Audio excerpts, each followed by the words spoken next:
Namasté tout le monde. Cette semaine, je vous parle de méditation.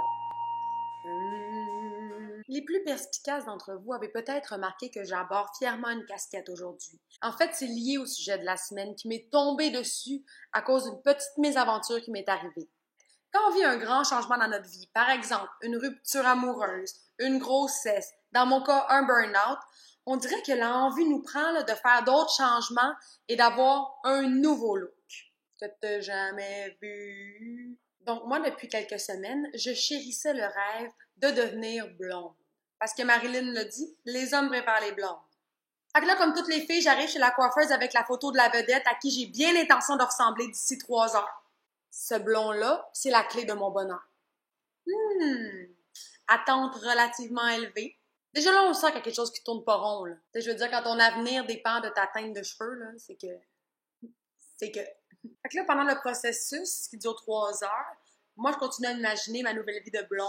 Tous les beaux garçons que j'allais rencontrer en tant que blonde, les beaux voyages autour du monde que j'allais faire parce que j'étais blonde, la nouvelle personnalité funny que j'allais avoir parce que j'étais blonde. Donc, vient le moment de vérité. Je me rends bien compte que c'est beaucoup plus foncé que prévu.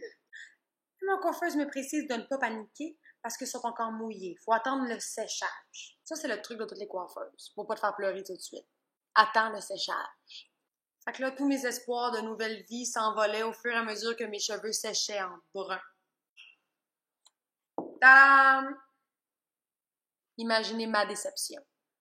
Donc, c'est là que les coiffeuses tentent de te convaincre qu'elles n'ont pas complètement raté leur shot, OK? Ils ont toutes la même technique. Viens proche de la fenêtre, là, à la lumière du jour, là. Puis là, ils t'amènent le miroir pour regarder en dessous de tes cheveux, derrière.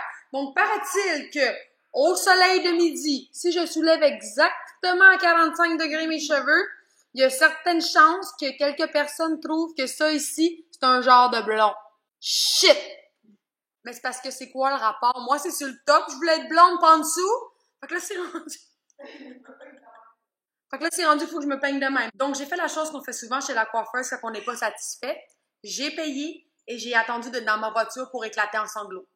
Mais là, j'étais déçue comme ça se peut pas. En arrivant chez nous, j'ai annulé tous mes plans de la fin de semaine pour être bien certaine d'avoir tout mon temps pour m'apitoyer sur mon sort.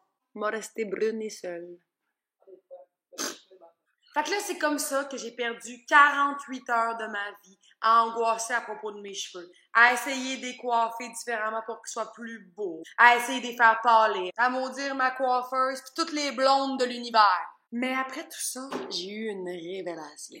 Voyons donc. C'est-tu pas assez ridicule perdre tout ce temps-là à penser à des cheveux?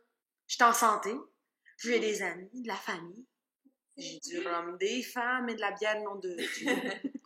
Un accordéon pour danser tant qu'on peut. Pourquoi est-ce que je remets mon bonheur entre les mains d'une coiffeuse? Donc, c'est à ce moment-là que j'ai décidé d'essayer la méditation. Parce que c'est clair que j'avais besoin de remettre mes priorités à bonne place. Donc, c'est ainsi qu'un bon lundi matin, je me présente à un endroit où ils font l'enseignement des techniques de méditation à travers la philosophie bouddhiste. Parce que c'est bien pour vouloir méditer, là. Tout le monde sait que ça a des vertus incroyables, là, mais en réalité, qui est capable de le faire et qui sait par où commencer? Bon, là, c'est sûr, j'ai dit méditation et bouddhisme dans la même phrase. Ça sonne funky un peu, là, tu sais. On s'entend, c'est important d'arriver là-bas l'esprit ouvert et de garder l'esprit wide open tout le long. La méditation, c'est très difficile parce qu'il faut que tu essayes d'arrêter de penser. Avez-vous déjà essayé ça? Essayer d'arrêter de penser? Je vais vous le dire, tu as comme l'impression de battre triper à un moment donné. Fait que là, tu te dis, OK, arrête de penser, arrête de penser, arrête de penser. Mais là, en me disant ça, tu te dis, OK, mais là, je suis en train de penser à arrêter de penser. Fait que là, tu te dis, OK, faut que j'arrête d'arrêter d'essayer de penser et d'arrêter de penser à arrêter de penser.